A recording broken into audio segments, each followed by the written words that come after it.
going on, everybody? Welcome to a special edition here on the Digital Tradeshow-Dental podcast. Very excited to be with you live from Las Vegas. We are day 2 at Christine Taxon's Dental and Medical Insurance Extravaganza. That's a mouthful. Right? Yes, We're getting yes. it out there. But very, very excited to be with you, spending time with the amazing sponsors that are here, all of the speakers, a lot of the attendees and things like that. So it's been a great 2 days, and I'm very, very excited to bring to the Digital Trade Show Dental podcast, TinaBrown from Dental Practice Enhancement. Good morning, Tina. Good morning.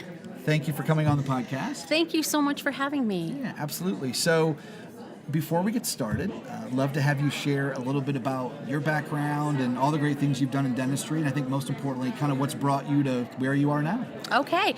Yes, I started out as a registered dental assistant. About 5 years into it, I realized I was a really poor clinician. And I thought, oh, this is not going to go well.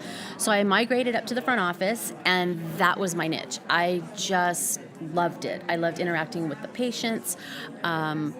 Still had a little hands-on in the back so I could stay relevant, but that was definitely my niche. And so 38 years later, after being a registered dental assistant, floater, I was a office manager for 25 years. I started my own company. So I retired in 2012, and it's just been amazing ever since. Yeah. I always love and appreciate when people right out of the gate can say, I tried it, Right. It wasn't my thing. Because Right. as you know, Tina, there are a lot of people that start on the clinical side, Right. and they do it for many, many years, Right. you know, Right. and it's not always the easiest decision to make once Right. you invest in something and you Absolutely. get certified and licensed, and then that aha moment, you're like, oh my gosh. But sounds like you found your niche and certainly have been able to be very valuable to the industry. So that's cool. Yes. Yeah. Yes. And I'm sure your story resonates with practices that you work with. Yes, it does, because I do have the back office experience. I actually wanted to go to hygiene school, but they closed the school the year I graduated from high school. Gotcha. So I'm thinking, oh, God knew what he was doing, because I clearly didn't. That's funny. That's awesome. So talk a little bit about what you do, Okay. and maybe one or two things of where you really excel and help dental practices. Okay, so Dental Practice Enhancement is an enhanced billing company. So not only do we submit the claims, we post payments, we do statements as well, keep track of outstanding insurance, and then we go the extra mile with helping the clients to navigate through their system.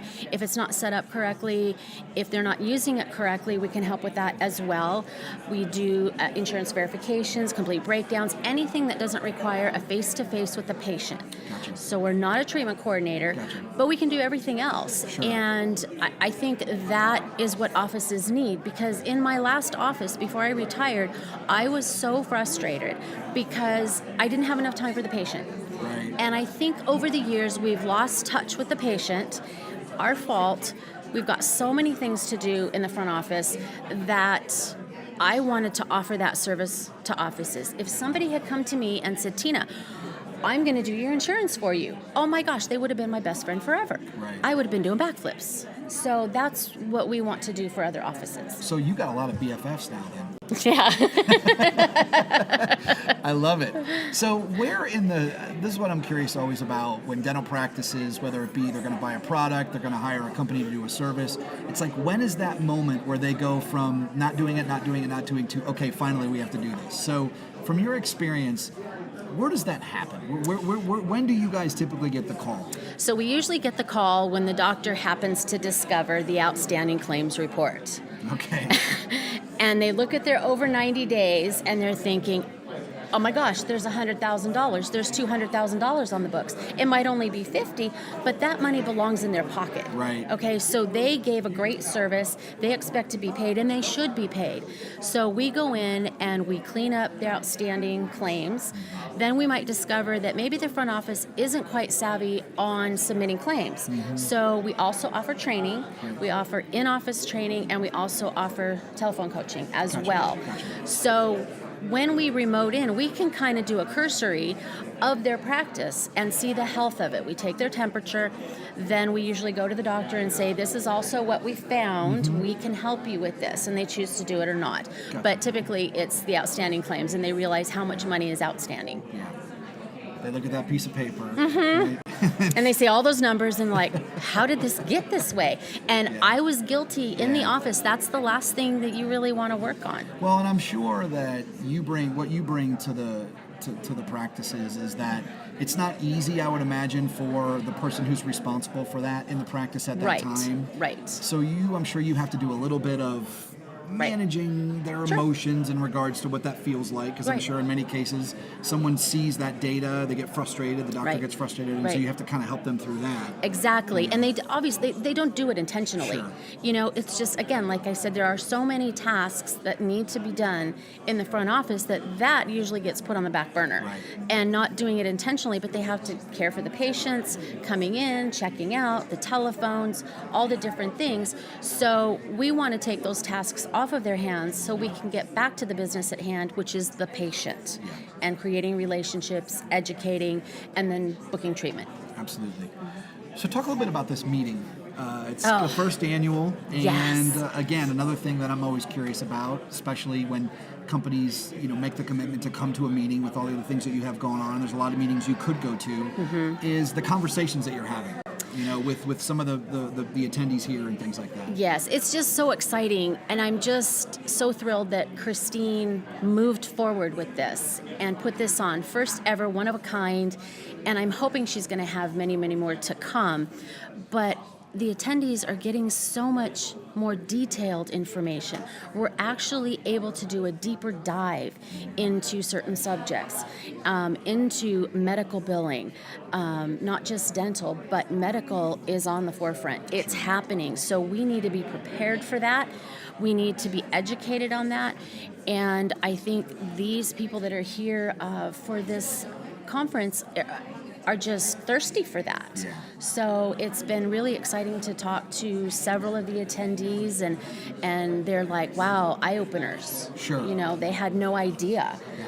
So I'm really, really glad that she put this together, the information for everyone, and we're moving forward. Yeah, it's awesome. And, I sat into Christine's course yesterday. I was in the back, and it was interesting because anytime you go to a course where you see a lot of this, like people taking their cell phones out, right? And, and taking a picture of that slide and that slide and doing this. To your point, there was a lot of sections in there I know where Christine had, what about this code or this code? Or if a patient comes in, this is what you should do here, and here's how we can help them. So certainly it's always very rewarding, as you know, Tina, when people can go to a course and they can take notes back with them that they can implement on Monday morning. And it sounds like that's what's going on here. Absolutely. Absolutely. And I'm excited to move forward in our company in sending some of our virtual administrators to her 2-day hands-on course to be able to offer that for our clients as well. Excellent.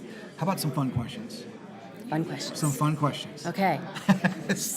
They're safe, I promise. Okay. So we'll start how about a place that you have never traveled to that's on your list that you want to visit? Okay, so I actually am going to the Bahamas in December with my family. Okay. I'm excited about that. I want to spend some time in that area, maybe Bermuda, Jamaica, Tahiti. I'm a beach person.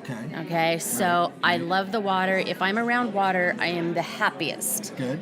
So, yes. Good. I've heard over the years that water makes things peaceful. Right. Absolutely. If you're angry at the beach, it's not a good place to be, right? And I don't see how anybody could be angry at the beach, right? Yeah, I guess it depends on the situation, but you're right. It's not a good excuse if you are. Okay. How about given the opportunity to spend an hour with a celebrity or a public figure, either historical or someone that's alive now, if you could have lunch with somebody, who would it be? Oh my gosh. Industry-wise, it would probably be Linda Miles. No, it wouldn't probably. It would be. Right. She has so much wealth of information, and she has guided me in some of my business arena, but I think she has a lot to bring to the table. I'm not a huge celebrity fan. Right. If I saw somebody in the airport, I'd be, oh yeah, I need to get there too, just like you do, kind of thing. I wouldn't be, oh, can you see? Right. But yeah, I mean, I just. Yeah, that's a great. Well, I think in a lot of cases,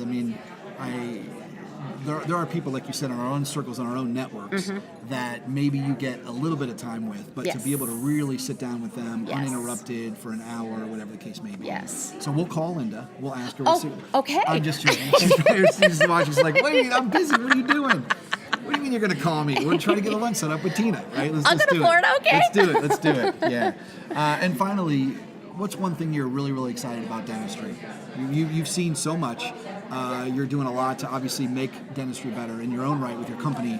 But what's one thing you're excited about?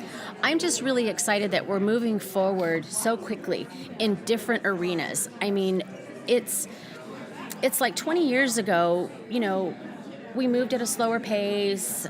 Things didn't change that often. It was kind of accepted. Right? It was. Comfort was good. Yeah, and we were all in our comfort zone. There is no comfort zone anymore.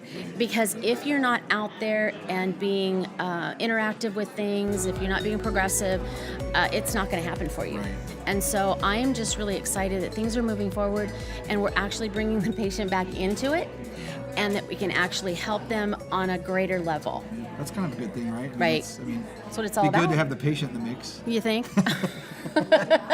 That's hilarious. Well, Tina, thank you so much. This has been wonderful. Really appreciate it. Good luck the rest of the weekend. And thank you. Excited to see what you continue to do. Awesome. All right, Thank you have a great so much. weekend. You're welcome. You too.